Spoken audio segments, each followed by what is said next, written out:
académiques au point de développer une attitude arrogante qui serait un obstacle pour être des disciples. Enseignables et façonnables, des gens qui reconnaissent que les titres accrochés au mur sont des bénédictions pour mieux servir dans le royaume de Dieu, et non des raisons de penser que nous sommes au-dessus des autres pour les utiliser. L'éducation formelle est une opportunité spéciale que Dieu vous donne de servir dans son royaume dans un domaine professionnel ou spécial. Ne l'utilisons jamais pour penser que nous n'avons plus rien à apprendre de Jésus. J'ai eu le grand privilège d'avoir l'opportunité de recevoir une éducation formelle dans un magnifique séminaire réformé aux États-Unis. Dans notre consistoire, il y a un peu plus de 50 pasteurs, et nous sommes une dizaine à avoir eu une opportunité similaire. Depuis que j'ai étudié à l'étranger, mon cœur pourrait être tenté de penser que mon éducation formelle me rend mieux adapté au ministère que mes autres pairs dont l'éducation était locale. Mais bien sûr, ce n'est pas vrai. Je remercie Dieu, parce que, même si l'éducation formelle est importante et utile, beaucoup plus importante est un cœur humble et enseignable qui cherche à en apprendre davantage sur Jésus chaque jour pour lui ressembler. Je remercie Dieu pour les bons et magnifiques serviteurs du Seigneur Jésus qui m'entourent et auprès duquel j'apprends. Et je suis constamment mis au défi de ressembler davantage à Jésus. Faisons donc attention à nos cœurs.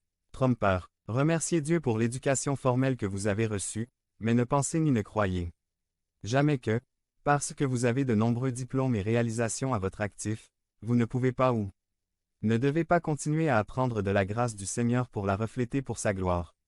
Maintenez toujours un esprit d'apprentissage. Eh bien, les disciples sont enseignables parce qu'ils aspirent à ressembler de plus en plus à Jésus. Apollo avait des compétences, des connaissances et une éducation, mais le verset 25 ajoute quelque chose d'autre qui faisait partie de l'équipement de cet homme, où il est dit, avec un esprit ferve, il parlait et enseignait avec précision tout ce qui concernait le Seigneur.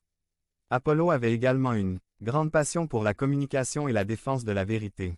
La passion pour le chemin du Seigneur est quelque chose d'important chez tout croyant. Cela nous fait avancer, nous donne du courage et de l'audace.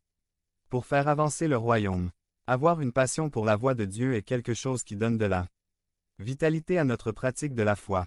Or, même quelque chose de bon comme la passion pour la vérité, lorsqu'il est mélangé à un cœur fier et arrogant, peut être un obstacle pour devenir des disciples enseignables. Dans notre orgueil, nous pouvons en venir à penser que personne n'est plus passionné que nous par ce sujet, et nous pouvons commencer à juger les autres comme étant froids et éloignés du Seigneur de telle manière que nous ne sommes pas disposés à nous laisser guider ou instruire par quelqu'un qui ne montre pas, à notre avis, autant de passion que nous. 853 Quand j'étais au lycée, j'ai eu la chance d'être influencé par certains jeunes chrétiens passionnés par le partage de l'Évangile avec d'autres élèves du secondaire. Je me suis connecté à cette passion pour le Christ et nous avons fait de nombreux efforts pour atteindre d'autres jeunes avec l'Évangile. Mais quand j'ai regardé les frères de l'Église où j'ai grandi et que j'ai vu, selon moi, leur manque de passion pour le partage de l'Évangile, j'ai commencé à m'éloigner d'eux, car que pouvaient-ils m'apprendre? Je n'ai pas vu cette volonté d'étendre le royaume de Dieu, comme on le voit dans le groupe avec lequel je fréquentais. Pendant quelques années, j'avais une mauvaise opinion de l'Église locale du Christ.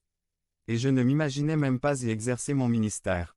Mais le Seigneur, en étudiant sa parole, m'a appris que je devais aimer l'Église, que je ne devais pas être arrogant et penser que ma passion me rendait meilleur que mes frères. Maintenant, je peux dire que je suis convaincu que l'Église est la stratégie de Dieu pour transformer le monde et que j'ai beaucoup à apprendre de mes frères en Christ. Faisons donc attention à nous.